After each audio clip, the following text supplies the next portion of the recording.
Hey, welcome back to Midnight Cases. I know nights can feel heavy sometimes, and sleep doesn't always come easy. So let me sit with you for a while. This is Volume 72, and tonight's true crime story is here to keep your mind gently occupied, quiet enough to let you drift whenever you're ready. If these late night moments keep you company, don't forget to subscribe. It means more than you know. All right, let's begin the story. I'm going to tell you a story about a woman who turned caregiving into profit, about elderly victims who trusted the wrong person, and about how greed can transform kindness into something deadly. In the quiet neighborhoods of California during the 1980s, Dorothea Puente ran a boarding house that seemed like a blessing for elderly people with nowhere else to go. She advertised rooms for rent, offering meals, medication management, and companionship to those receiving government assistance. She presented herself as a caring landlady who provided affordable housing to society's most vulnerable. But beneath this charitable facade, Dorothea was systematically taking the lives of her tenants and continuing to cash their government checks long after they had passed away. This is the story of Dorothea Puente, the death house landlady. Between 1982 and 1988, she ended the lives of at least 9 elderly and disabled tenants at her boarding house in Sacramento, California. She would poison them with medication, bury their bodies in her yard, and continue collecting their Social Security checks by forging their signatures. Her crimes were discovered only when a social worker became suspicious about a missing tenant and insisted police investigate. The excavation of her property revealed a yard filled with bodies and exposed a scheme of financial exploitation and harm. Dorothea Helen Gray was born on January 9, 1929, in Redlands, California. Her childhood was marked by instability and neglect that shaped her into someone who valued money and appearances above all else. Her parents struggled with substance issues and could not provide adequate care for their children. Dorothea spent much of her childhood in foster homes and orphanages, never experiencing stable family life or genuine affection. Growing up in institutions taught Dorothea that survival meant manipulating others and that lying could get her what she needed. She became skilled at presenting herself as respectable and caring while concealing her true nature. She learned to identify what people wanted to hear and became expert at telling them exactly that. As a young woman, Dorothea married multiple times, each marriage ending in divorce or abandonment.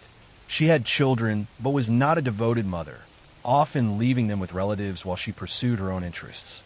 She drifted through various jobs and schemes, always looking for easy money and ways to avoid honest work. Dorothea was arrested multiple times during the 1960s and 1970s for forgery, theft, and running illegal operations. She served time in prison, but always returned to criminal activity after release. She was clever enough to avoid lengthy sentences, presenting herself as a reformed woman who had made mistakes but was trying to change. In the early 1980s, Dorothea purchased a large Victorian house at 1426 F Street in Sacramento. She converted it into a boarding house, advertising rooms for elderly and disabled people who receive government assistance. She presented herself as a caring landlady who would provide meals, medication management, and companionship to vulnerable tenants who had nowhere else to go. Her boarders were society's most marginalized individuals. Elderly people with no family, disabled individuals with mental health challenges, people struggling with substance issues trying to survive on small government checks. They were perfect victims because few people would notice or care if they disappeared. Dorothea's method was consistent and calculating. She would accept tenants who received regular government checks, gaining access to their finances by offering to manage their money for them. Once she controlled their income, she would administer drugs to keep them docile or to end their lives. When tenants passed away, she would bury their bodies in the yard and continue cashing their checks, forging their signatures, and telling inquiring social workers that the person had moved away. The boarding house became a burial ground, with bodies buried in the small yard and beneath the house. Neighbors sometimes complained about unpleasant odors, but Dorothea explained them as sewer problems or deceased animals. No one investigated thoroughly enough to discover the truth. Between 1982 In 1988, at least 9 people passed away at Dorothea's boarding house under suspicious circumstances. She collected their government payments for months or years after their passing, accumulating substantial sums.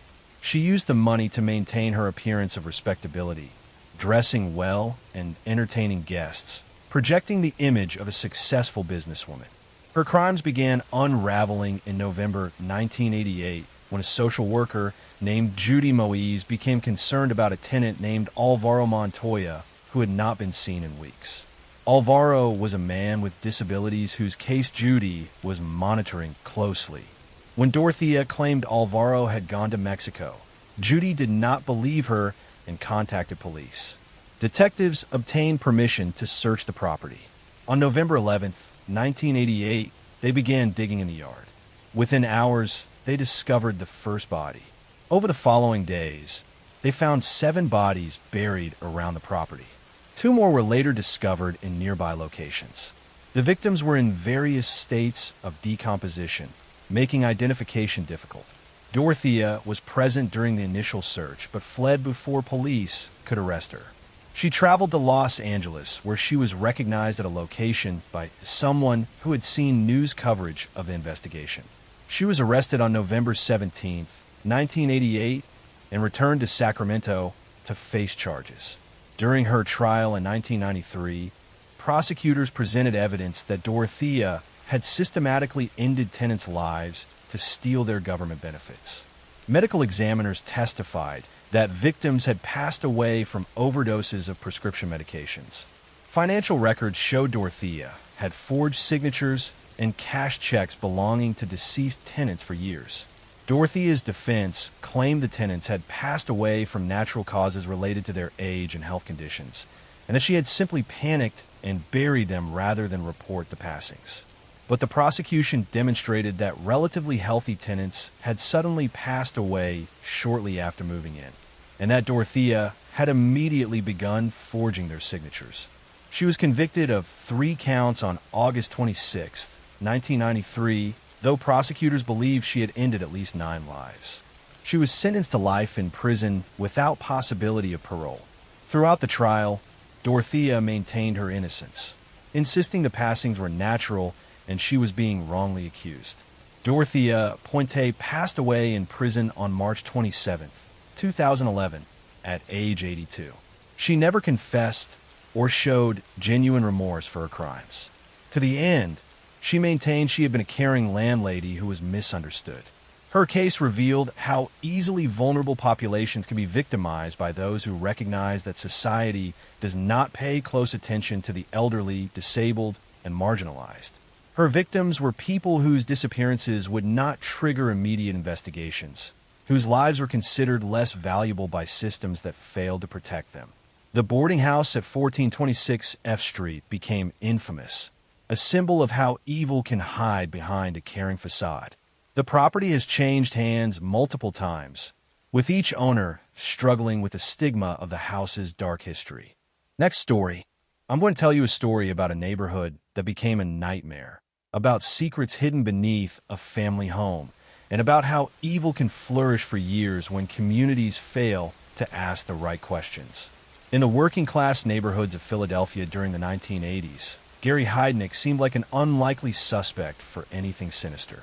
He was a self-made millionaire who had invested wisely in the stock market, accumulating significant wealth despite having only a high school education. He lived quietly in a modest house in North Philadelphia, occasionally attending his self-founded church. But inside that unremarkable house, Gary was creating a dungeon where he would hold women captive, subjecting them to months of unspeakable treatment. This is the story of Gary Heidnik, who between November 1986 and March 1987 held 6 women captive in the basement of his Philadelphia home. He kept them chained in a pit he had dug in the concrete floor, providing minimal food and subjecting them to terrible conditions. 2 of his captives did not survive their imprisonment. His arrest in March 1987 revealed a horror that shocked the city and exposed how vulnerable populations can be targeted by predators who understand that society will not immediately notice their disappearance. Gary Michael Heidnik was born on November 22, 1943, in Eastlake, Ohio. His childhood was marked by severe dysfunction and trauma that shaped his disturbed psychology. His parents had a turbulent marriage filled with constant conflict and mutual hostility. They divorced when Gary was young, and he was caught in the middle of their bitter custody battle, shuffled between households where he never felt wanted or safe. His mother struggled with substance issues and made multiple attempts to end her own life while Gary was in her care. Witnessing these traumatic events damaged him deeply. His father was cold and emotionally distant, showing no warmth or affection. Nothing Gary did was ever good enough to earn his father's approval. At school, Gary was tormented by other children. He had a misshapen head from a childhood accident that left permanent damage, and other children mocked him constantly. He also had a severe stutter that made speaking difficult and embarrassing. The combination of difficulties at home and bullying at school left Gary isolated and angry, with no healthy outlets for his emotions. Despite his troubled background, Gary showed above-average intelligence. He became fascinated with finance and investing, studying the stock market obsessively. He also developed an interest in religion, though his understanding of it became deeply distorted. He founded his own church, which existed primarily as a way to avoid taxes, but also fed his growing delusions about his own importance. Gary joined the Army in 1961 at age 16, serving as a cook. He was competent at his work, but remained socially isolated. During this time, he had what was described as a nervous breakdown and received a medical discharge. He was diagnosed with personality disorders and given a disability pension. Despite these documented mental health issues, he never received effective long-term treatment. In 1968, Gary was convicted of assault against a teenage employee. He was sentenced to prison, but served only 18 months before being paroled. This early release would prove catastrophic, as the system had identified him as someone with violent tendencies, but released him anyway, giving him opportunity to commit far worse crimes. After his release, Gary moved back to the Philadelphia area. Despite his mental health struggles, he was shrewd with money. He invested his disability payments wisely and accumulated significant wealth through the stock market. He used this money to purchase a house in North Philadelphia and to support his growing obsessions.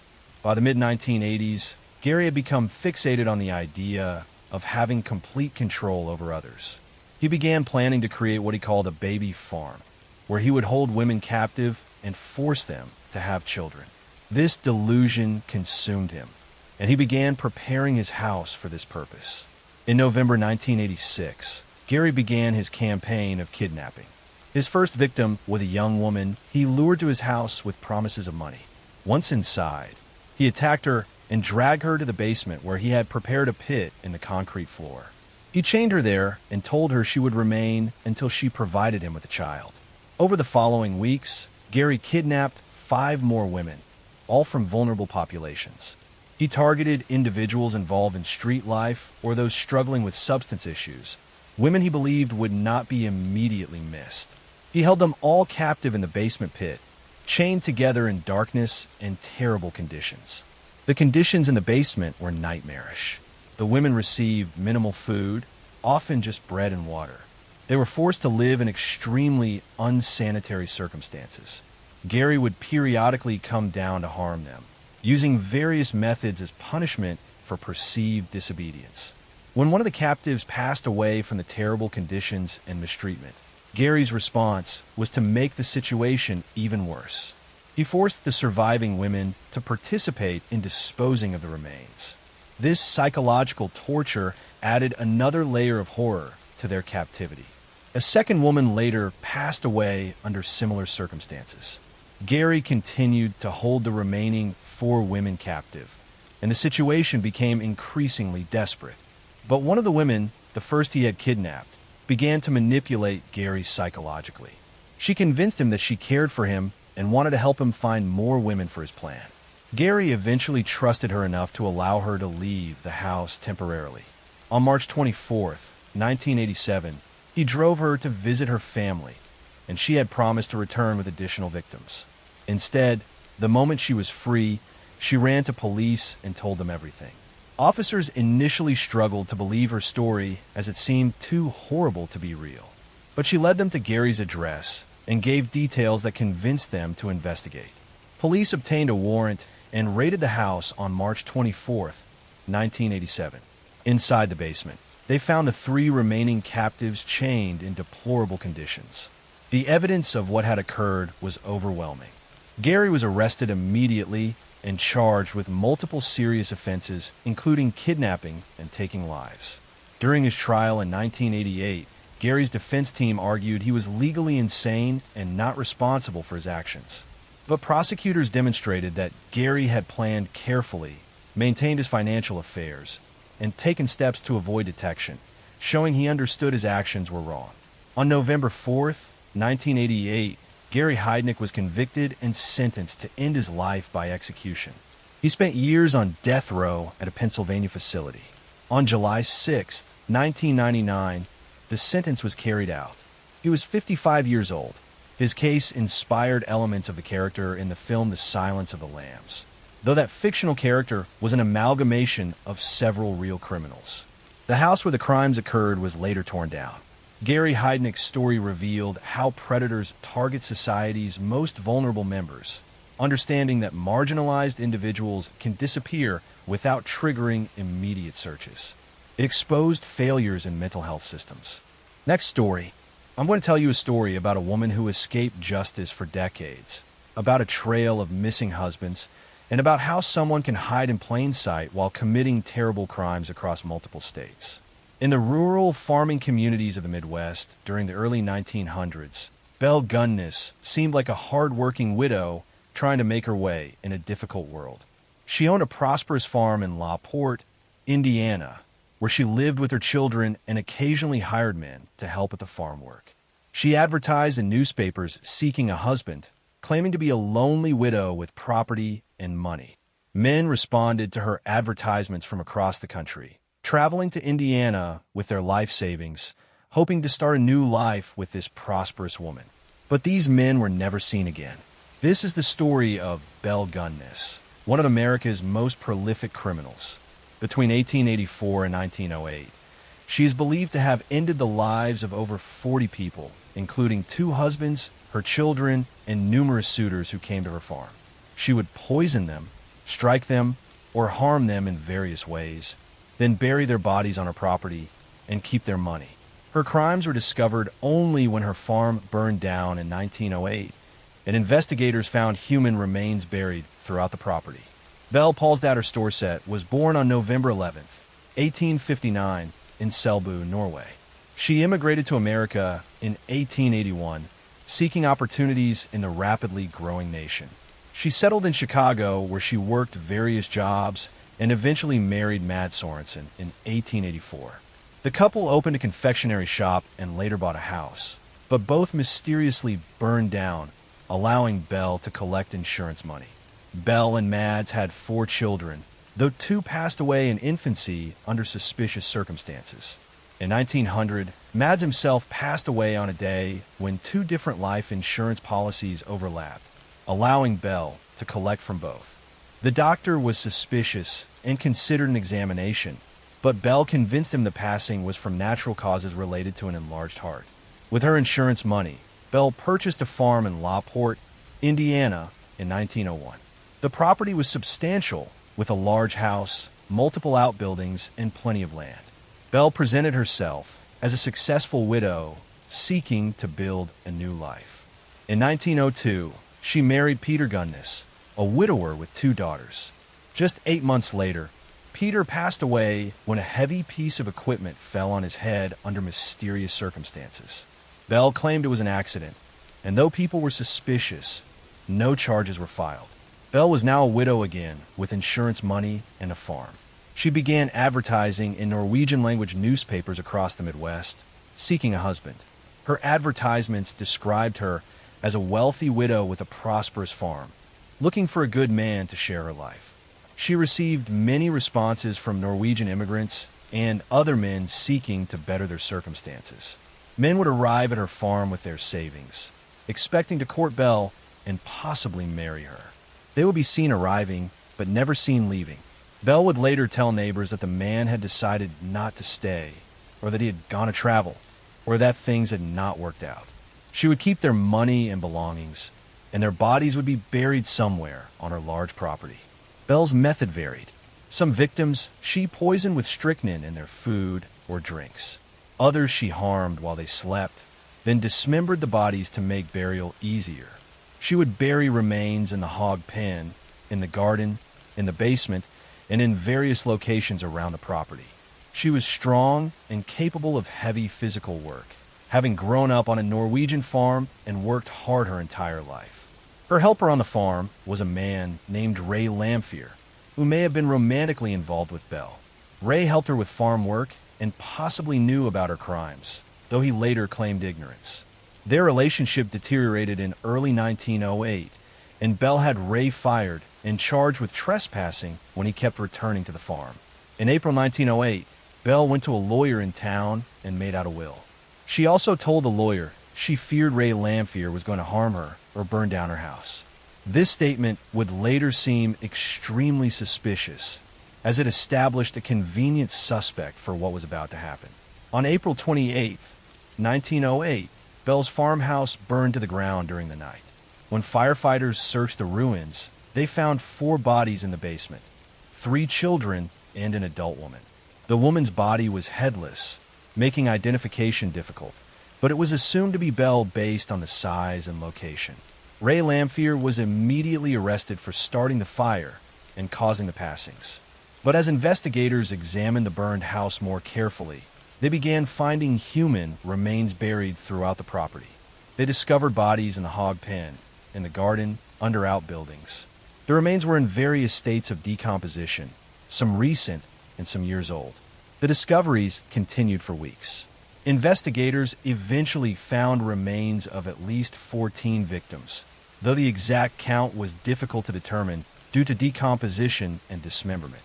Some victims were identified through personal items found with the remains or through missing person reports filed by concerned relatives.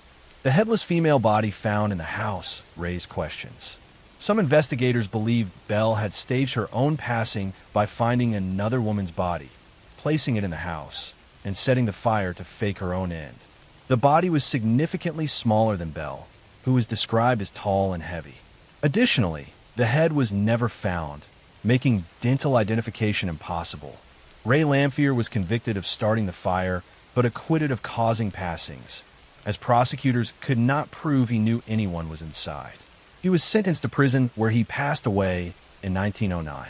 Before his passing, he allegedly confessed to a fellow inmate that he had helped Bell fake her passing and that she had escaped with money.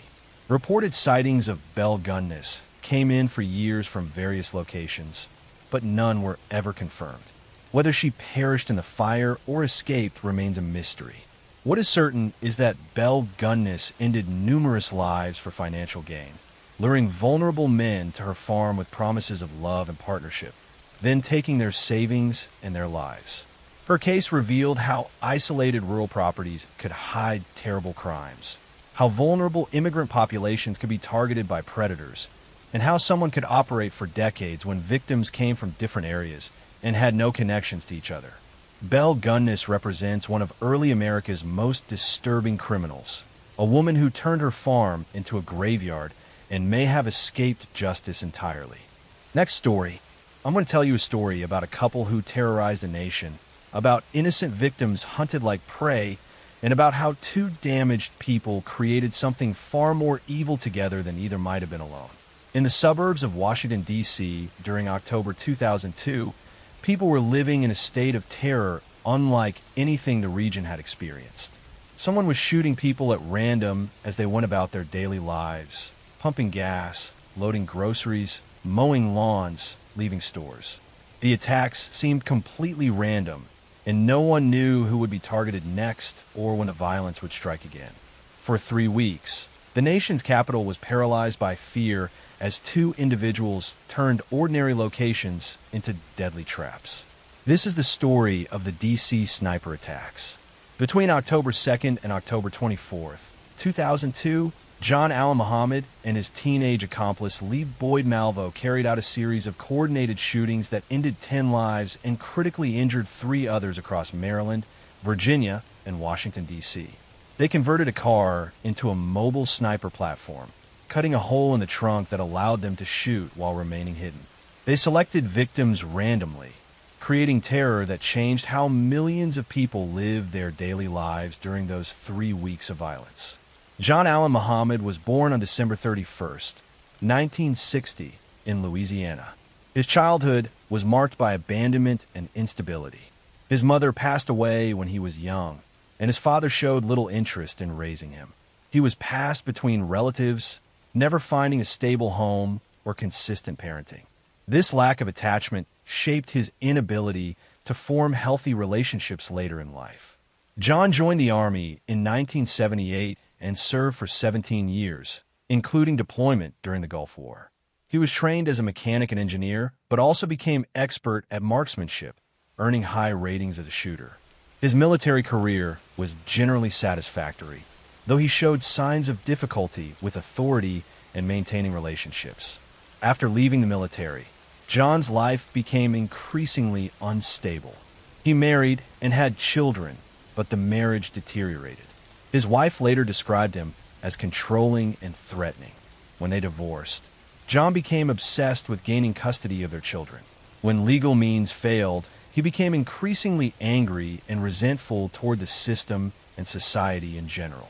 Lee Boyd Malvo was born on February 18, 1985, in Jamaica.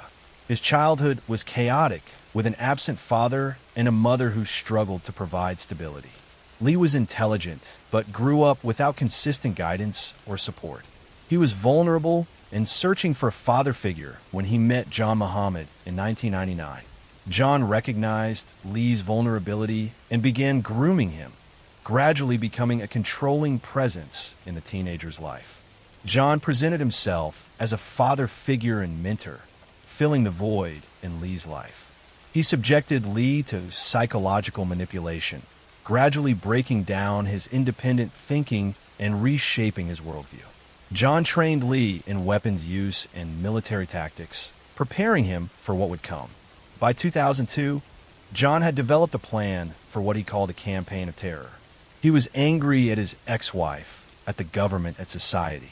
He believed he could create chaos through random violence. He purchased a Bushmaster rifle and modified a 1990 Chevrolet Caprice, cutting a hole in the trunk that would allow someone to shoot from inside while the car appeared normal from the outside. The attacks began on October 2nd, 2002, in the Maryland and D.C. suburbs. In a 24-hour period, 5 people were shot while going about routine activities. James Martin was shot in a parking lot. James Buchanan was shot while mowing grass. Prem Kumar Walekar was shot at a gas station. Sarah Ramos was shot while sitting on a bench. Lori and Luis Rivera was shot while vacuuming her van. The randomness was the most terrifying aspect. Victims were of different ages, genders, and ethnicities. They were doing ordinary things in public places.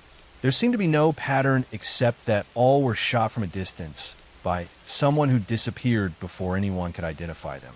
Over the following 3 weeks, the attacks continued sporadically. People were shot at gas stations, in parking lots, outside stores. Schools went into lockdown. People ran in zigzag patterns while pumping gas or loading groceries, trying to be harder targets. Parents were terrified to let children play outside.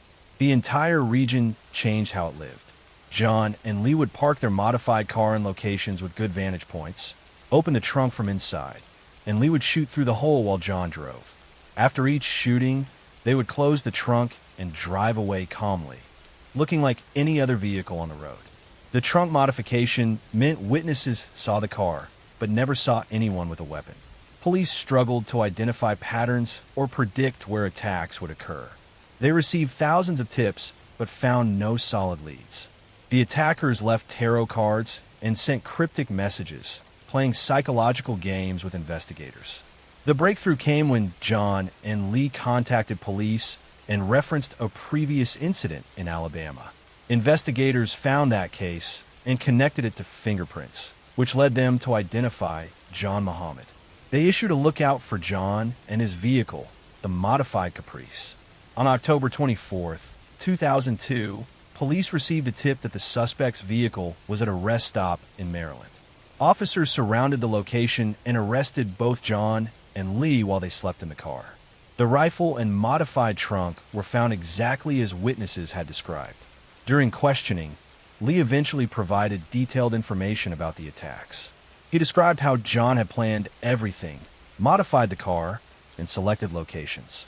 John had been the mastermind while Lee, still a teenager, had been manipulated into becoming the shooter. John Allen Muhammad was tried and convicted on multiple counts. He was sentenced to end his life by execution, and the sentence was carried out in 2009. He showed no remorse for his crimes and maintained a defiant attitude to the end. Lee Boyd Malvo was tried separately. Because he was 17 during the attacks, he received life sentences without parole rather than execution. In prison, away from John's influence, Lee expressed remorse and described how he had been psychologically manipulated. Recent court decisions have given him possibility of parole in the future. The DC sniper case revealed how two people could paralyze a major metropolitan area through random violence.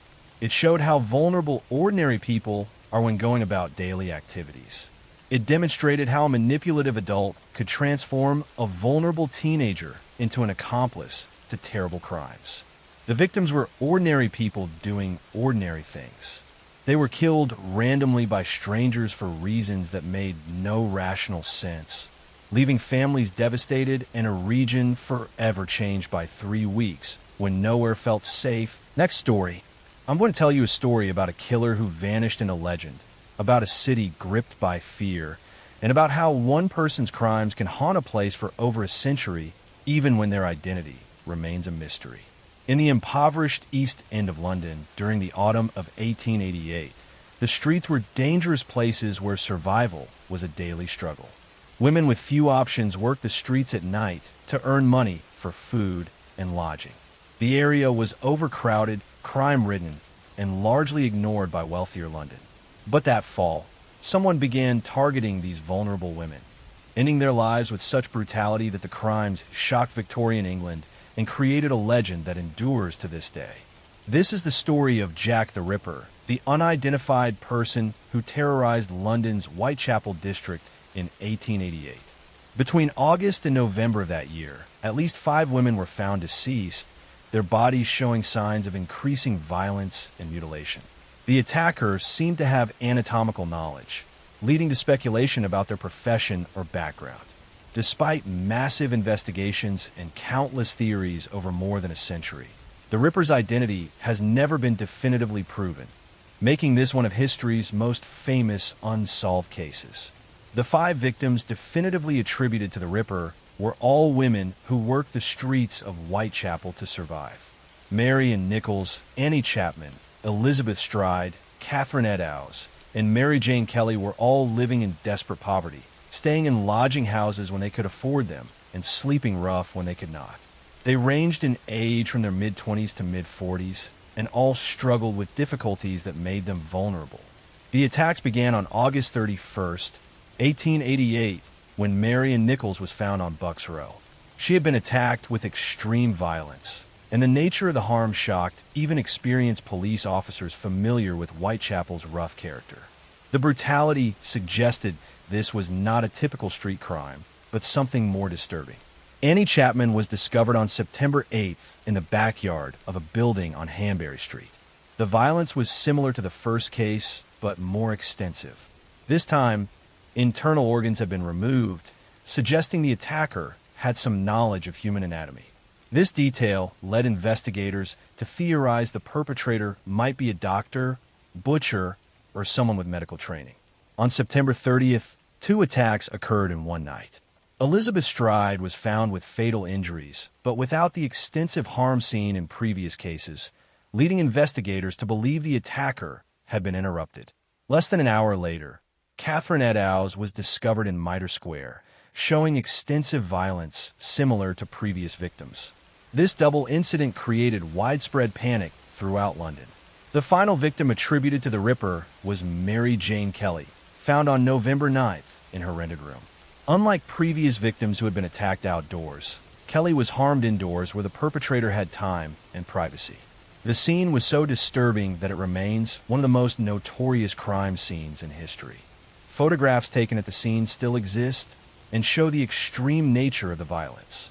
During this period, numerous letters were sent to police and newspapers claiming to be from the perpetrator.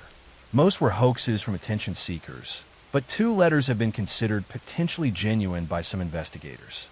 The Dear Boss letter received on September 27th introduced the name Jack the Ripper and promised more violence.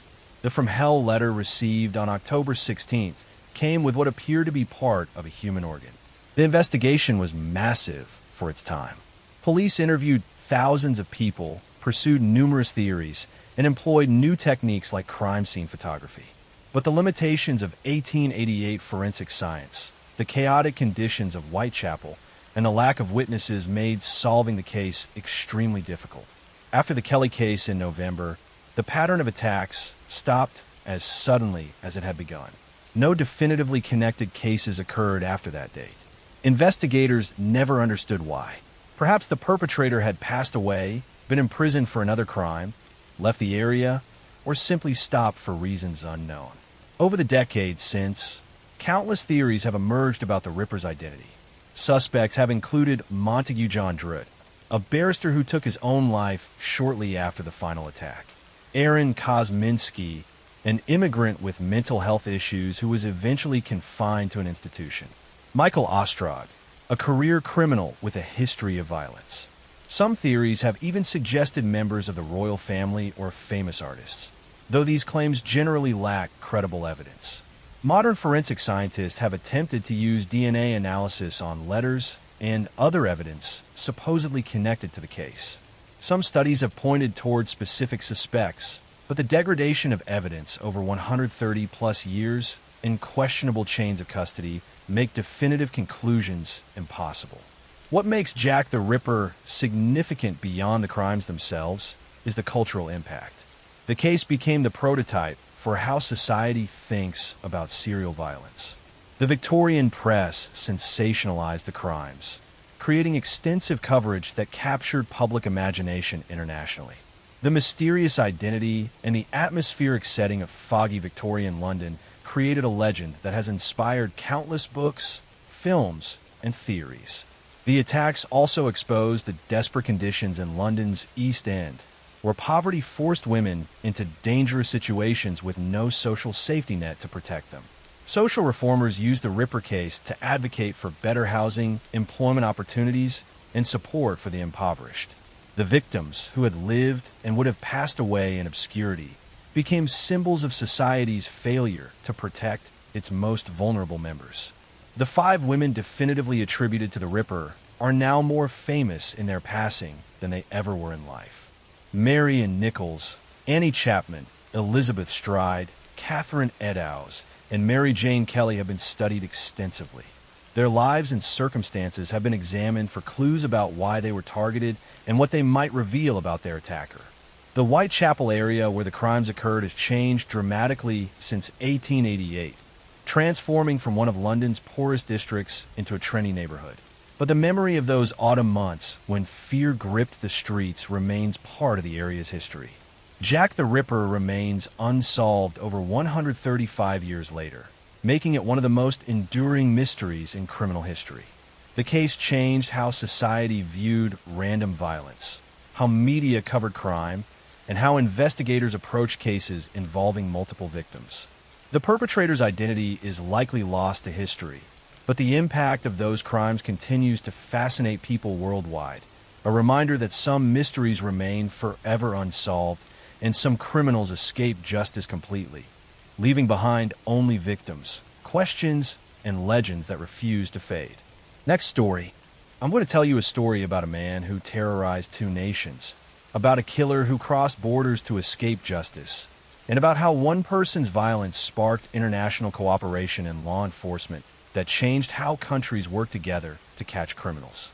In the dusty border towns between the United States and Mexico during the late 1950s and early 1960s, a drifter was moving back and forth across the border, leaving behind a trail of violence that authorities in both countries were slow to connect. He would commit crimes in one nation, then flee across the border before police could identify him.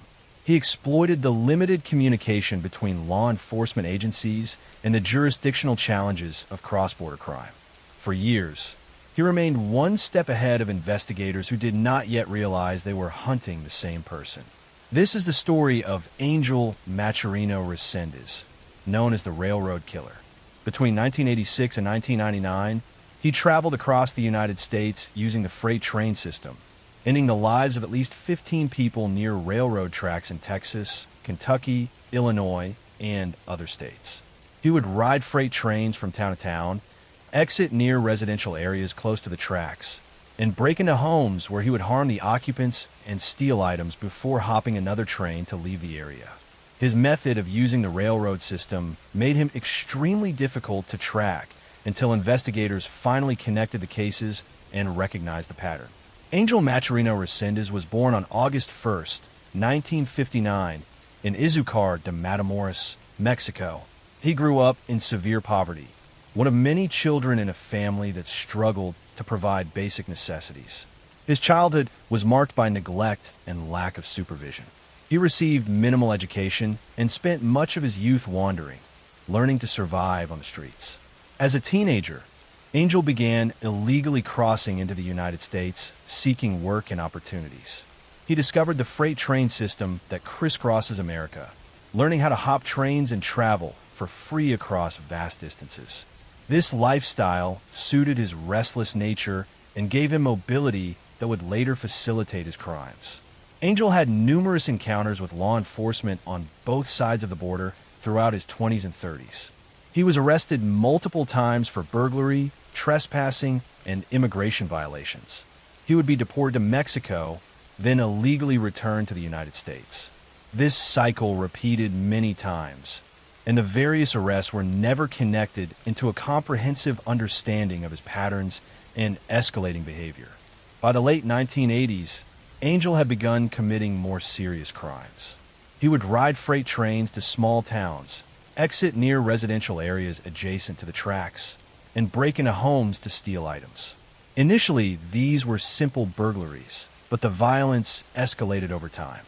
He began harming people he encountered during break-ins, unable or unwilling to leave witnesses behind. His method created unique challenges for investigators. He would commit a crime in one town, then hop a freight train and be hundreds of miles away before the crime was even discovered. He crossed state lines constantly, meaning different law enforcement agencies were investigating crimes without realizing they were connected. The geographic spread and jurisdictional complications made pattern recognition extremely difficult. Angel's victims were usually people who lived in homes near railroad tracks, often in quiet residential areas where the sound of trains was constant and neighbors might not notice someone walking near the tracks. He would watch homes from the railroad right of way, selecting targets that seemed vulnerable. He would break in through windows or doors, surprising the occupants.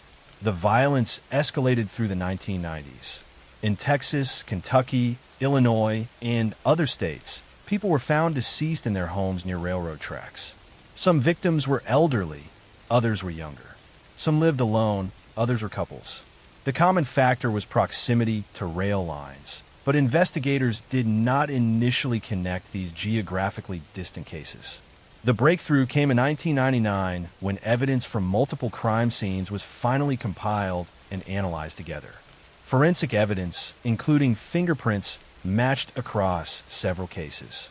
Investigators recognized that the proximity to railroad tracks was not coincidental, but part of the perpetrator's method.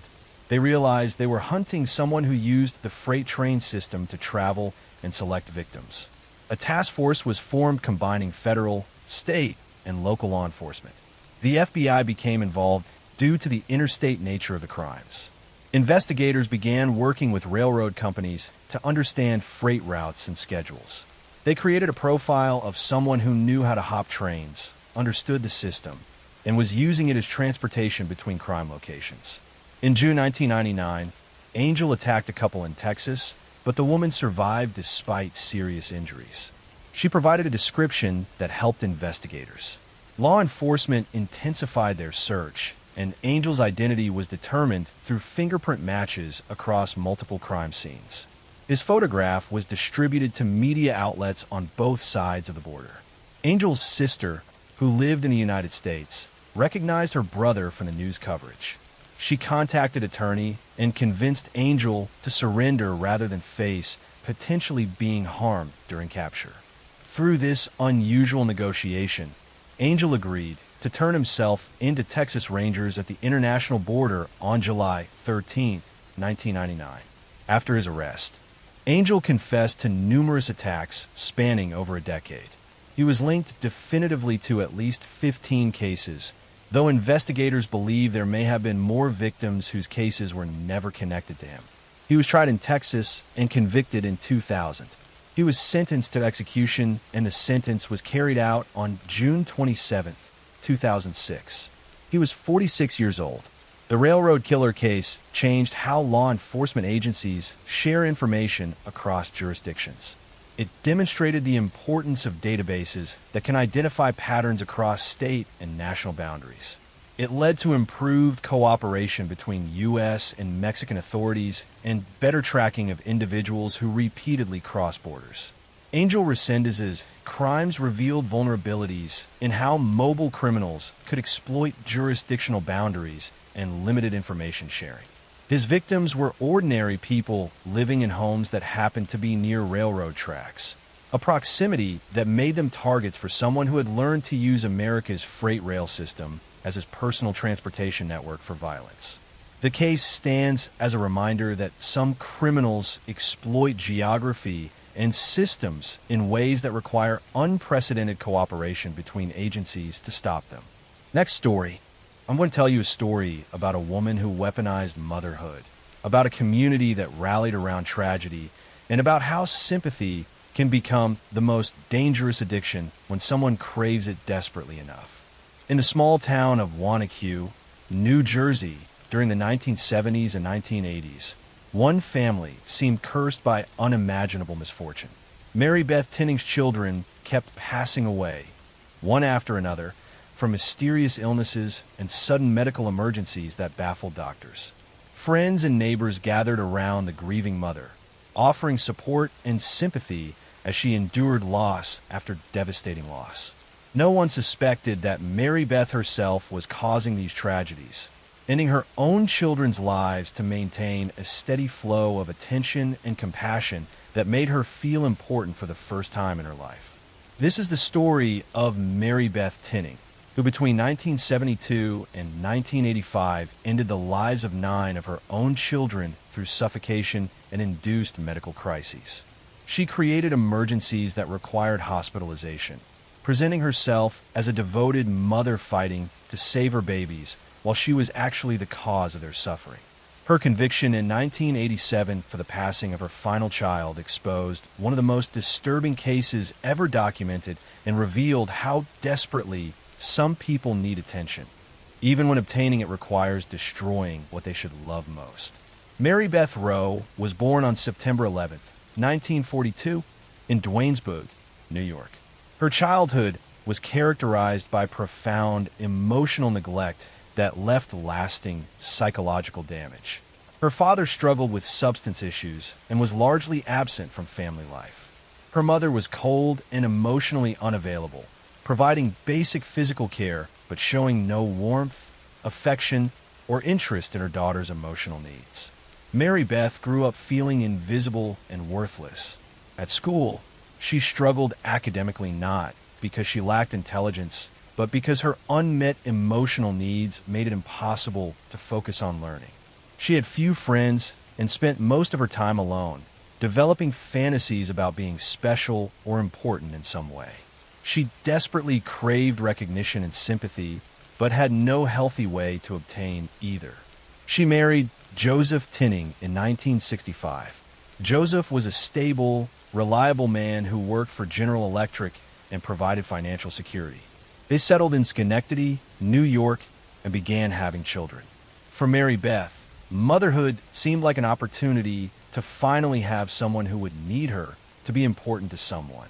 But she quickly discovered that healthy, thriving children did not generate the attention she craved. In January 1972, Mary Beth's 8-day-old daughter, Jennifer, passed away from what doctors determined was meningitis and pulmonary edema. The death appeared natural and tragic.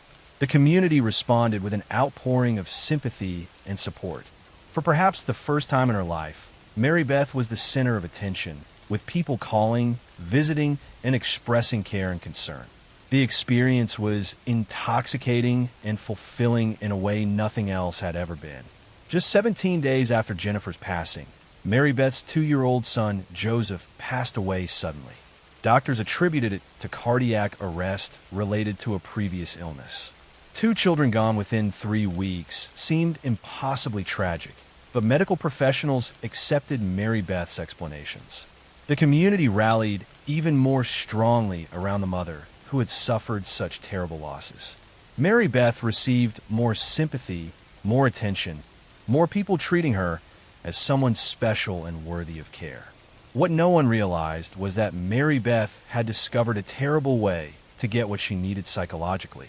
By harming her children and creating medical crises, she could generate situations where doctors, nurses, neighbors, and family members would focus entirely on her. She was no longer invisible or unimportant. She mattered. Over the next 13 years, 7 more of Mary Beth's children would pass away under circumstances that should have raised immediate suspicion.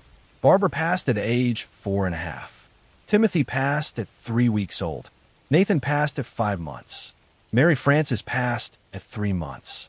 Jonathan passed at 3 months. Michael passed at 2.5 weeks. Each time, doctors accepted that these were tragic but natural occurrences, not recognizing the impossible statistical pattern. Mary Beth's method was primarily suffocation. She would smother her babies with pillows or blankets, cutting off their air supply. Sometimes she would partially suffocate them to create medical emergencies that required hospitalization, extending the period of attention she received. Other times, she would end their lives outright, then present their bodies as victims of sudden infant death syndrome or other natural causes. She carefully managed the timing of these tragedies. She would wait until the sympathy from one loss had begun to fade, then create a new crisis with another child. She spaced the incidents to maximize the attention she received while avoiding raising immediate red flags. She was methodical in maintaining the flow of care and concern that had become psychologically necessary for her. Some medical professionals did become concerned over the years. After several passings, doctors made notes in records questioning whether something unusual was occurring in the Tinning family. But in the early 1980s, awareness of Munchausen syndrome by proxy was extremely limited in the medical community. The concept that a mother would systematically harm her own children for attention seemed too monstrous to seriously consider, especially when Mary Beth appeared so devoted and distraught. The pattern finally became impossible to ignore in December 1985 when 3-month-old Tammy Lynn was brought to the hospital unconscious.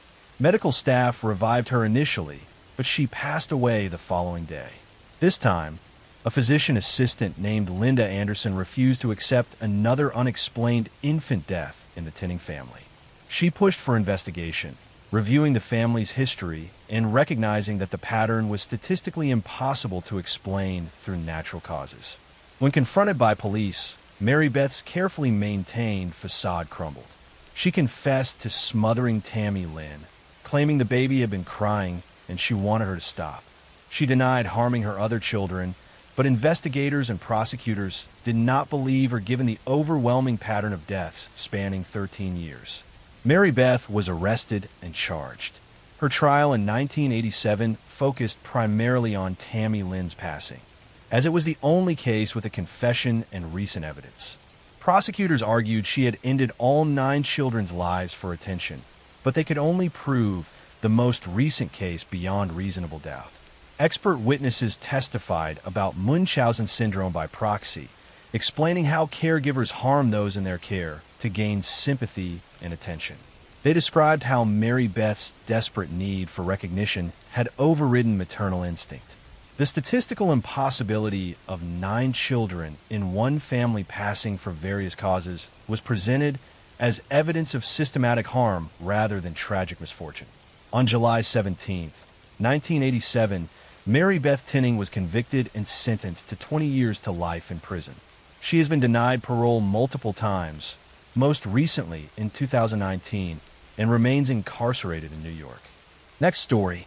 I'm going to tell you a story about a tragedy that sparked a movement, about a family's unimaginable loss, and about how one child's disappearance changed how America protects its children forever. On the morning of May 25th, 1979, in Lower Manhattan, 6-year-old Etten Patz left his family's apartment to walk 2 blocks to his school bus stop. It was the first time his parents had allowed him to make the short walk alone. Etten was excited about this new independence, wearing his favorite blue captain's hat and carrying $1 to buy soda after school. His mother watched from the fire escape as he walked toward the corner, then went back inside to prepare for her day. Etten never made it to the bus stop. He vanished somewhere along those 2 blocks, disappearing into the crowded streets of New York City without a trace. This is the story of Etten Patz, the 6-year-old boy whose disappearance became one of the most famous missing child cases in American history.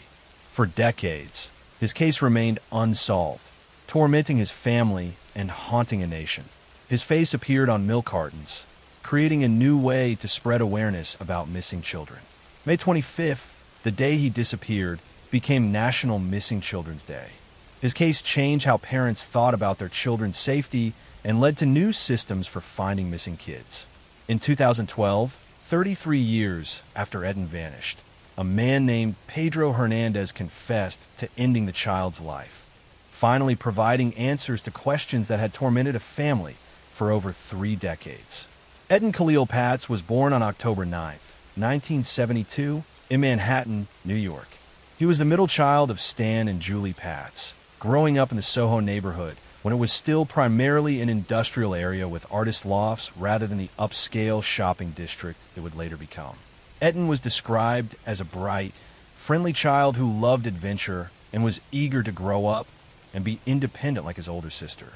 The Patz family lived in a close-knit community where neighbors knew each other and children played together in the streets. This sense of community made the area feel safe, and parents generally felt comfortable allowing their children some independence. The walk to the school bus stop was short, just 2 blocks, and Etten had been begging his parents to let him walk alone like the older kids did. On that Friday morning in May, Julie Patz finally agreed to let Etten make the walk alone. She watched from the fire escape as he headed down Prince Street toward West Broadway, seeing him reach the corner before she went back inside. When Etten did not come home from school that afternoon, Julie initially thought perhaps he had gone to a friend's house. But as hours passed and Etten did not appear, growing panic set in. By evening, the Patz family had contacted police and begun searching the neighborhood. Officers initially treated it as a routine runaway case, suggesting Etten might have wandered off or gotten lost. But Julie and Stan knew immediately that something terrible had happened. Etten was not the type of child to wander away, and he knew their address and phone number. If he were simply lost, he would have asked for help. The search expanded rapidly. Police canvassed the neighborhood, interviewing residents and business owners. Volunteers distributed flyers with Etten's photograph throughout Manhattan. The media picked up the story, and Etten's face began appearing on television news broadcasts. The case captured public attention in ways that missing children cases rarely had before. Investigators pursued countless leads.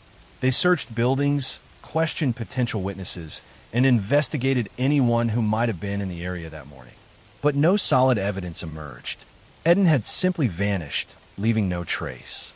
Without witnesses, physical evidence, or any clear indication of what had happened, the investigation stalled. One person who was questioned early in the investigation was Pedro Hernandez, a 19-year-old who worked at a bodega on the route Etten would have walked to the bus stop. Pedro told police he had been at work that morning and had seen nothing unusual. Investigators had no reason to focus on him specifically, and he was just one of many people interviewed during the massive canvass of the neighborhood. Years passed with no breaks in the case. The Patz family never moved from their Soho apartment, maintaining the same phone number in case Etten tried to contact them. They kept his room exactly as it had been the morning he disappeared. Stan and Julie became advocates for missing children, working to change laws and improve systems for finding missing kids. Etten's case became a symbol of the missing children crisis in America. His photograph appeared on milk cartons beginning in the early 1980s, a practice that spread nationwide and brought awareness to thousands of missing children cases. In 1983, President Reagan designated May 25th as National Missing Children's Day in Etten's honor. The case prompted changes in how law enforcement handles missing children reports and led to better coordination between agencies. In 2012, 33 years after Etten's disappearance, the case suddenly broke open. Pedro Hernandez, now 51 years old and living in New Jersey, told family members and others that he had done something terrible years ago. Someone who heard these statements contacted authorities, and investigators began looking at Pedro with fresh attention. When questioned by police, Pedro confessed. He said that on the morning of May 25th, 1979, he had been working at the bodega when Etten came in or passed by. Pedro, who was 19 at the time and struggling with his own issues, had lured Etten into the basement of the store with the promise of a soda. Once in the basement, Pedro had strangled the child, then placed his body in a bag and disposed of it with the trash. He claimed he had carried this secret for over 3 decades, the guilt consuming him. Pedro's confession was detailed and included information that seemed to match the case. However, there were complications. Pedro had a history of mental health issues and had made false confessions to other crimes in the past. There was no physical evidence to corroborate his account, as Etten's body was never recovered. The basement where Pedro claimed the crime occurred had been renovated multiple times over 33 years. Pedro was arrested and charged. His case went to trial in 2015, but the jury could not reach a unanimous verdict, resulting in a mistrial.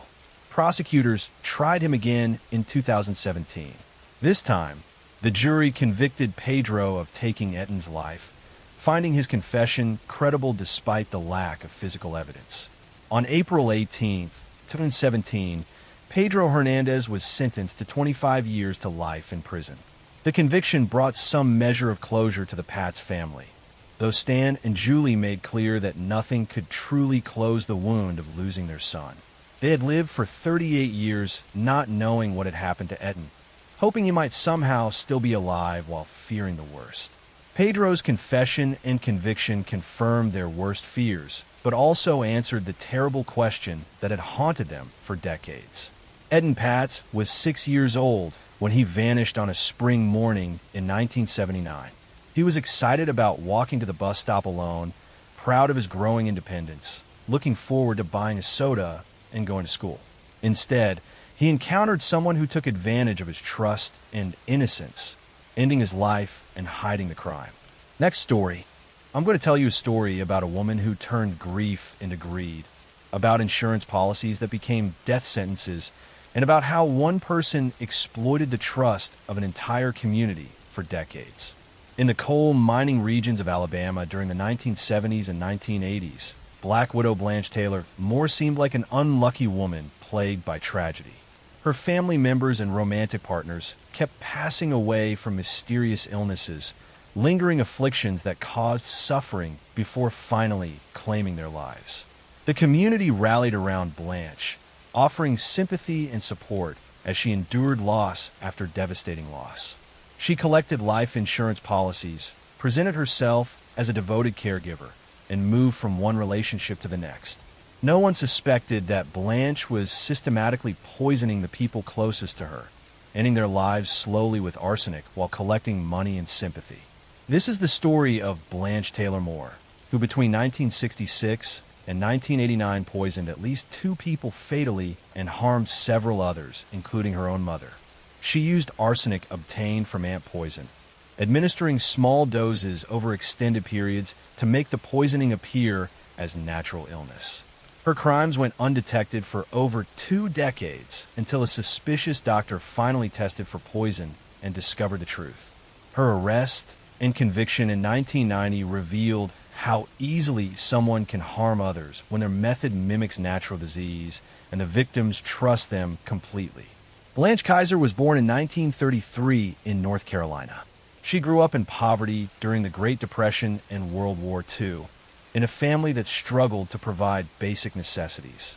Her childhood was marked by hardship and instability, though no specific abuse or trauma has been documented. She married young to James Taylor, and they had 2 daughters together. The marriage was unhappy from the beginning. James had difficulties with employment and substance issues that created financial stress. Blanche worked various jobs to help support the family while also caring for her children. By the early 1960s, the marriage was deteriorating, but divorce was expensive and socially stigmatized, making Blanche feel trapped in an unsatisfying situation. In 1966, James Taylor became mysteriously ill with symptoms including nausea, vomiting, and severe gastrointestinal distress. He lingered for months, suffering from symptoms that doctors could not fully explain. He passed away in 1966, and his passing was attributed to natural causes related to his various health issues. Blanche collected on a life insurance policy and was free from the unhappy marriage. After James's passing, Blanche began a relationship with Reverend Dwight Moore, a minister she had known for years. But before that relationship could develop fully, she became involved with Raymond Reed, a man she worked with at a local business. Raymond and Blanche began a romantic relationship that continued for years. During the 1970s, Blanche's father became ill and passed away after a lingering illness with symptoms similar to what James Taylor had experienced. Then Blanche's mother began experiencing mysterious health problems, suffering from symptoms that came and went unpredictably. Her mother survived but remained in poor health, requiring care that Blanche provided. Raymond Reed, Blanche's longtime boyfriend, began experiencing strange symptoms in 1986. He would feel ill after eating meals Blanche prepared, suffering from nausea, vomiting, and weakness. His condition would improve when he was away from Blanche, then worsen when they were together. In 1989, Raymond's condition deteriorated severely, and he was hospitalized with symptoms doctors struggled to diagnose. Raymond passed away on October 7, 1989. A physician who had been treating him, Dr. Garrett, was suspicious about the pattern of symptoms and the way Raymond's condition had progressed. Rather than immediately signing a death certificate attributing the passing to natural causes, Dr. Garrett ordered toxicology testing for heavy metals, including arsenic. The results shocked investigators. Raymond's body contained extremely high levels of arsenic, far beyond what could occur naturally or accidentally. The levels indicated prolonged, repeated exposure to the poison. Dr. Garrett immediately contacted authorities, and a criminal investigation began. Detectives started examining Blanche's history and discovered the pattern of deaths and illnesses among people close to her. They exhumed the body of James Taylor, her first husband, and found elevated arsenic levels. They tested Blanche's mother, who was still alive but chronically ill, and found arsenic in her system. They investigated Raymond Reed's illness timeline and found it matched classic arsenic poisoning patterns. Investigators discovered that Blanche had access to ant poison containing arsenic, which was commonly available in hardware stores. She had been purchasing it regularly, supposedly for pest control. Arsenic poisoning produces symptoms that can mimic many natural illnesses, particularly gastrointestinal ailments and heart problems. By administering small doses over long periods, Blanche had made her poisonings appear as chronic illnesses rather than acute poisoning events. Blanche was arrested and charged with taking Raymond Reed's life. During the investigation, evidence emerged suggesting she had also ended her first husband James Taylor's life and had been slowly poisoning her mother for years. She had taken out insurance policies on the men in her life and had been their primary caregiver, giving her opportunity to administer poison repeatedly. Her trial began in 1990. Prosecutors presented the toxicology evidence showing fatal arsenic levels in Raymond Reed and elevated levels in others connected to Blanche. They demonstrated she had access to arsenic and opportunity to administer it. They showed the pattern of deaths and illnesses among people close to her, and the financial benefits she had received from insurance policies. Blanche's defense argued the evidence was circumstantial and that the arsenic could have come from environmental sources or other exposures. But the patterns were too clear and the levels too high for these explanations to be credible. The jury convicted Blanche Taylor Moore of taking Raymond Reed's life on November 14, 1990. She was sentenced to pass away by execution. However, North Carolina instituted a moratorium on carrying out such sentences, and Blanche remains on restricted confinement at the North Carolina Correctional Institution for Women. She is now 91 years old and has never confessed to her crimes or shown remorse for the suffering she caused.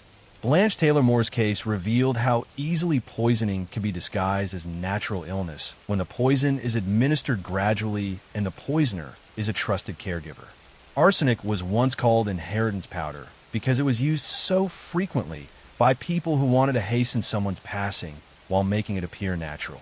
The symptoms mimic common ailments, and without specific testing for heavy metals, poisoning can go completely undetected. Her victims trusted her completely. Raymond Reed was her romantic partner who relied on her for care and companionship. James Taylor was her husband and father of her children. Her own mother depended on her for daily assistance. Next story.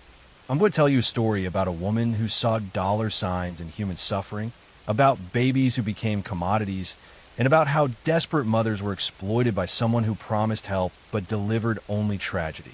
In the Victorian slums of London during the 1860s and 1870s, unwed mothers faced impossible choices. Pregnancy outside marriage brought crushing social shame that could destroy a woman's life and her family's reputation. Many desperate women sought baby farmers, people who would take infants for a fee and supposedly care for them or place them with adoptive families. Amelia Dyer ran one of the most successful baby farming operations in England, presenting herself as a kind woman who provided a service to those in need. But the babies placed in her care were never seen again. This is the story of Amelia Dyer, one of Victorian England's most prolific killers. Between the 1860s and 1896, she is believed to have ended the lives of over 400 infants, though the exact number will never be known. She would accept babies from desperate mothers for a fee, promising to care for them or arrange adoptions. Instead, she would end their lives shortly after receiving them, keep the money, and continue advertising for more clients. Her crimes were discovered in 1896 when bodies began surfacing in the River Thames, wrapped in packages that were eventually traced back to her. Amelia Elizabeth Hobley was born in 1837 in a village near Bristol, England. She came from a respectable working-class family and received more education than was typical for girls of her social class. She trained as a nurse and seemed destined for a respectable life helping others. She married and had a daughter, but her husband passed away young, leaving Amelia to support herself and her child. Amelia struggled financially as a widow and began looking for ways to earn money. She learned about baby farming, a practice where women took in infants for payment. Some baby farmers provided legitimate care or helped arrange adoptions, but others saw it as an opportunity for profit without the burden of actually caring for children, and Amelia fell into this latter category. She began taking in babies in the 1860s, advertising her services in newspapers. Initially, she may have provided some care, but she quickly realized that keeping infants alive was expensive and labor-intensive. She discovered that ending their lives shortly after receiving them maximized profit while minimizing work. She would collect fees from mothers who believed their babies would be cared for, then dispose of the infants and keep the money. Amelia's method was simple. She would strangle babies with dressmaking tape or allow them to starve, then wrap the bodies in cloth and dump them in rivers or bury them in various locations. Many bodies were never found, and those that surfaced were often too decomposed to identify. In an era before fingerprints, DNA, or systematic record keeping, tracking missing infants was nearly impossible.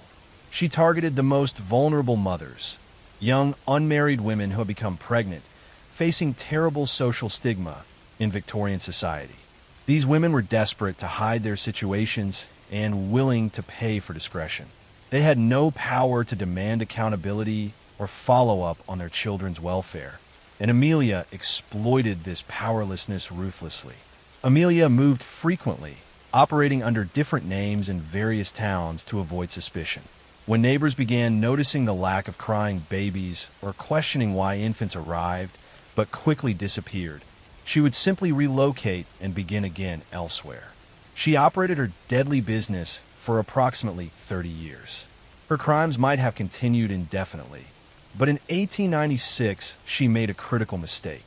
A bargeman found a package floating in the Thames containing the body of an infant. The child had been strangled with tape. More packages were discovered over the following days, all containing infant bodies wrapped similarly. Police investigating the packages found a label with an address that led them to Amelia Dyer. When police arrested Amelia in April 1896, they found evidence of her baby farming operation throughout her home. They discovered correspondence with mothers arranging to place their babies, receipts for fees collected, and items belonging to infants who had disappeared. They found the tape she used for strangling. The evidence was overwhelming and undeniable. Amelia initially attempted to claim insanity, a defense she had successfully used during a previous arrest years earlier for a lesser charge. But prosecutors demonstrated she was fully aware of her actions and had operated her business systematically and deliberately for decades. She understood what she was doing was wrong, which was why she hid evidence and moved frequently to avoid detection. Her trial in May 1896 lasted just 2 days. The evidence was clear and comprehensive. Amelia eventually confessed to at least some of the crimes, though she never revealed the full extent of her activities. She was convicted and sentenced to execution by hanging. On June 10, 1896, Amelia Dyer was hanged at Newgate Prison in London. She was 57 years old. Before her execution, she wrote letters attempting to take full responsibility and absolve others who might have known about her activities, though the sincerity of these letters is questionable. Investigators attempted to determine how many babies Amelia had actually taken and disposed of during her career. By examining her addresses, correspondence, and recovered bodies, they estimated she had been responsible for possibly 400 infant deaths, though the true number may have been higher. Many victims were never identified, and their mothers never knew what had happened to the babies they had entrusted to Amelia's care. The Amelia Dyer case shocked Victorian England and led to reforms in how fostering and adoption were regulated. The Infant Life Protection Act was strengthened, requiring registration of individuals taking in infants and regular inspections of baby farming operations. These reforms came too late for Amelia's victims, but helped protect future children from similar predators. Her case revealed the vulnerability of infants born into poverty or outside marriage in Victorian society. These babies were seen as shameful burdens rather than innocent lives deserving protection. The social stigma around unmarried motherhood created conditions where women felt they had no choice but to surrender their children to people like Amelia, trusting promises that were complete fabrications.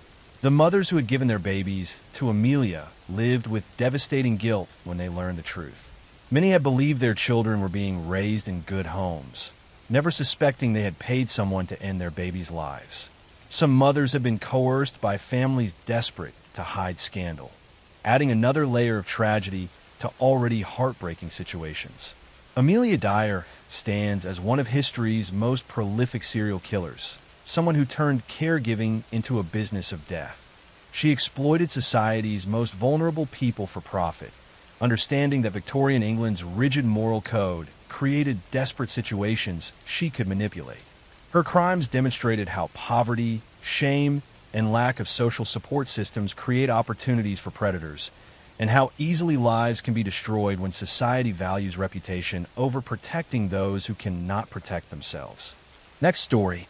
I'm going to tell you a story about a town that lived in fear, about a killer who vanished in a mystery, and about how one person's campaign of terror became America's first widely publicized serial case that captured the nation's attention.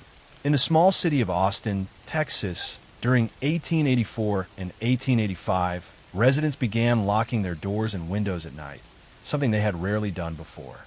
Women were being attacked in their homes as they slept, targeted by someone who entered through unlocked doors or windows in the darkness.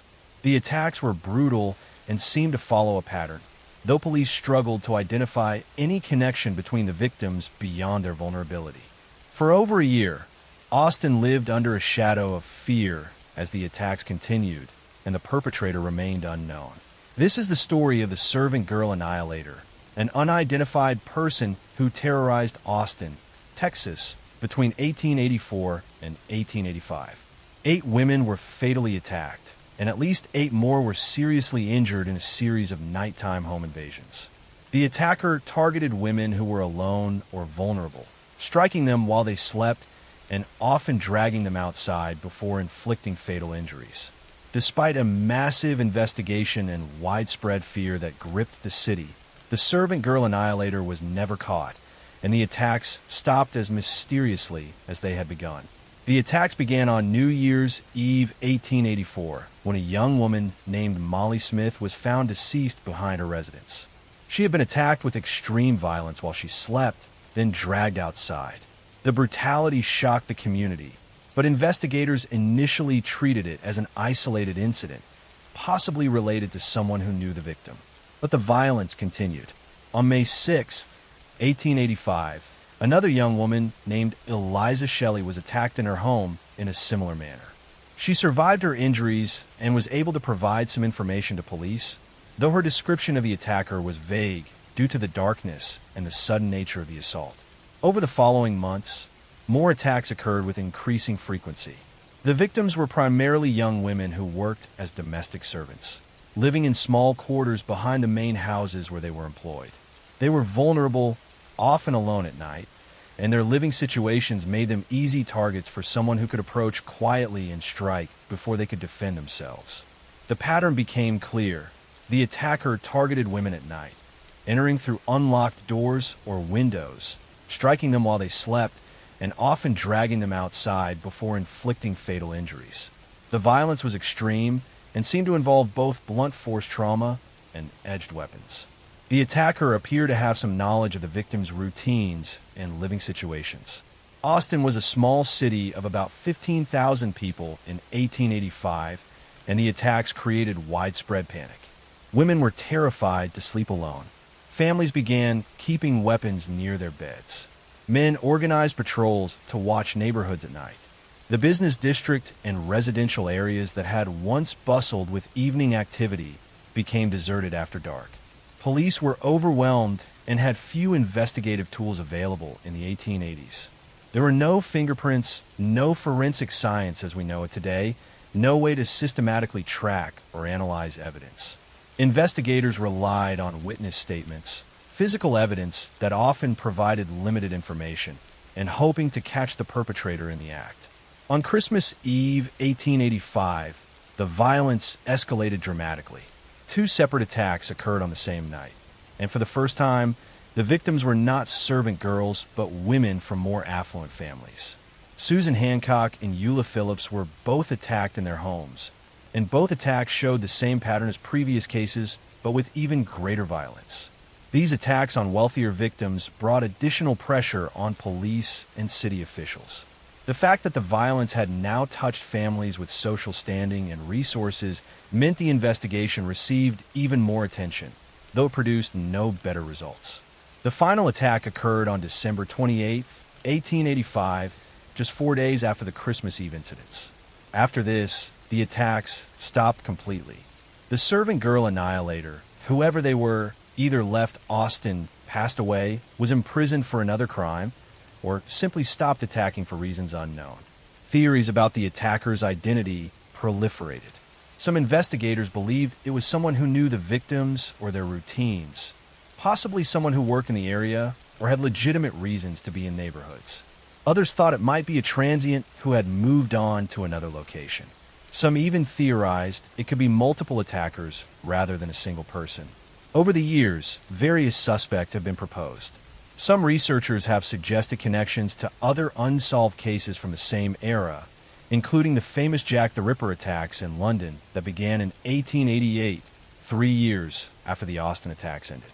One theory proposed that a man who left Austin around the time the attacks stopped could have traveled to London and continued his violence there, though this theory lacks concrete evidence, and most serious researchers consider it unlikely. The Serving Girl Annihilator case had lasting impacts beyond Austin. It was one of the first American serial cases to receive widespread newspaper coverage, with stories appearing in publications across the country. The term Serving Girl Annihilator itself was coined by a writer named O. Henry, who was living in Austin at the time and followed the case closely.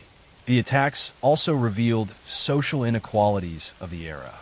The early victims were working-class women, many of them African American, and their cases received less attention initially than the later attacks on wealthier white victims. This disparity in how cases were handled based on victims' social status was characteristic of the time period and unfortunately continues to affect criminal investigations today. The case remains officially unsolved over 135 years later. The identity of the Serving Girl Annihilator is lost to history, and the mystery of why the attack started and why they stopped may never be answered. The victims were young women trying to make their way in the world, working difficult jobs for low pay, living in vulnerable circumstances that made them targets for someone who exploited their situations. Austin has grown from a small city of 15,000 to a major metropolis, but the memory of those terrifying months in 1884 and 1885 remains part of the city's history. The case represents an early chapter in America's ongoing struggle with understanding and stopping serial violence, and it serves as a reminder that some mysteries remain forever unsolved, leaving behind only victims, questions, and the knowledge that evil can strike without warning and disappear without explanation. The Serving Girl Annihilator killed 8 women and injured many others, then vanished into history, becoming one of America's earliest unsolved serial cases and leaving a community forever changed by violence that came in darkness and left only fear and unanswered questions in its wake. Next story.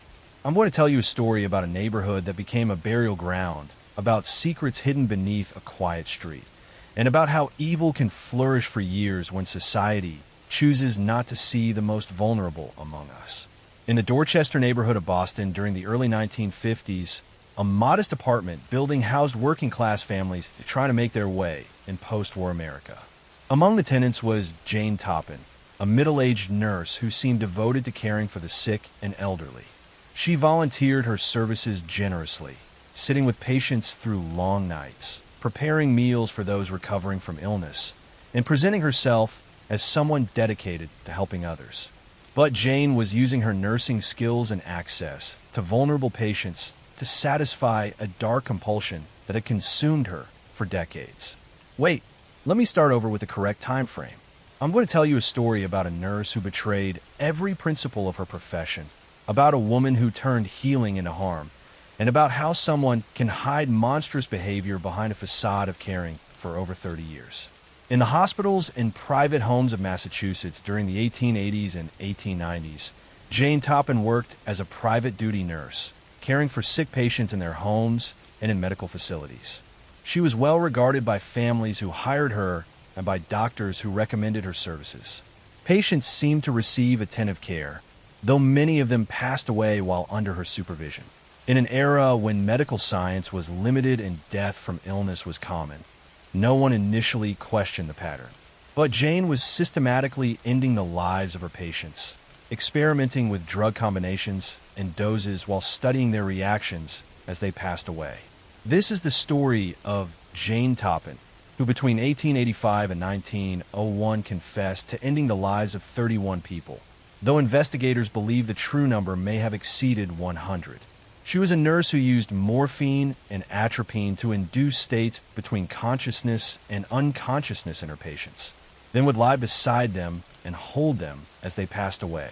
She later described deriving satisfaction from controlling the exact moment of their passing and from the intimacy of being present during their final moments. Her arrest in 1901 exposed decades of crimes committed by someone society trusted completely. Jane Toppin was born on Nora Kelly in 1854 in Boston, Massachusetts. Her early life was marked by tragedy and abandonment that shaped her disturbed psychology. Her mother passed away from illness when Jane was very young. Her father struggled with mental illness and could not care for his children. Jane and her sister were placed in an orphanage, then later became indentured servants to different families. Jane was taken in by the Toppin family, who gave her their surname, though they never formally adopted her. She worked as a servant in their household, performing domestic duties and receiving minimal education. The family treated her adequately, but never as an equal to their biological children, creating a sense of being an outsider that Jane carried throughout her life. As a young woman, Jane sought more than domestic service. She entered nursing training in the 1880s, attending a program at Cambridge Hospital. She was intelligent and learned medical procedures quickly, showing particular interest in medications and their effects on patients. However, even during training, some supervisors noticed she spent excessive time with patients who were heavily medicated, and there were unexplained incidents where patients experienced unexpected complications. After completing her training, Jane worked as a private duty nurse, a position that gave her considerable independence. She would be hired by families to care for sick relatives in their homes, or she would work in hospitals on wards with limited supervision. This autonomy gave her opportunity to experiment with medications without oversight. Jane began what she later described as experiments with her patients. She would administer morphine and atropine in varying combinations, drugs that affected consciousness and heart rate. She would bring patients to the edge of death, then revive them, sometimes repeating this process multiple times. She claimed she wanted to understand the experience of dying and to have power over the boundary between life and death. Many of her patients did not survive these experiments. When they passed away, their deaths were attributed to their underlying illnesses.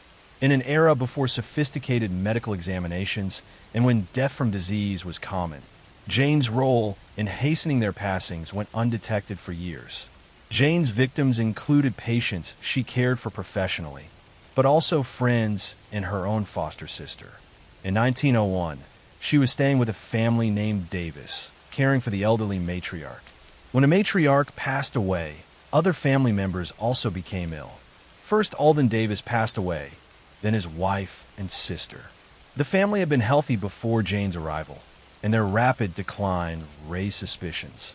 Authorities ordered examinations of the bodies and found evidence of poisoning with morphine and atropine. The investigation expanded to other deaths associated with Jane's nursing care. As evidence mounted, Jane was arrested in October 1901 and charged with taking lives. During questioning, Jane confessed to 31 incidents, describing her methods and motivations in disturbing detail. She spoke about deriving pleasure from controlling whether patients lived or passed away, from being present during their final moments, and from the intimacy of holding them as they lost consciousness. Psychiatrists who evaluated her were shocked by her lack of remorse and her description of the satisfaction she experienced. Jane's trial began in 1902. Her defense argued she was legally insane and should not be held criminally responsible. Psychiatric experts testified about her disturbed psychology and abnormal motivations. The prosecution argued she had understood her actions were wrong, as evidenced by her efforts to hide what she was doing and her careful selection of vulnerable victims. The jury found Jane not guilty by reason of insanity. She was committed to Taunton Insane Hospital, where she would remain for the rest of her life. In the asylum, Jane lived for another 37 years, reportedly boasting about her crimes to other patients and staff. She showed no genuine remorse and seemed to enjoy the notoriety her case had brought. Jane Toppin passed away in the asylum in 1938 at age 84, having spent nearly 4 decades institutionalized. Her case became one of the most studied examples of medical professionals who harm patients, revealing how positions of trust can be exploited by those with pathological needs. The exact number of Jane's victims will never be known. She confessed to 31, but hinted at many more. In an era before thorough record keeping, and when nurses moved frequently between positions, tracking all the deaths that occurred under her care proved impossible. Investigators believe she may have ended over 100 lives during her nursing career. Her case led to increased scrutiny of medical professionals and better supervision of nurses working independently.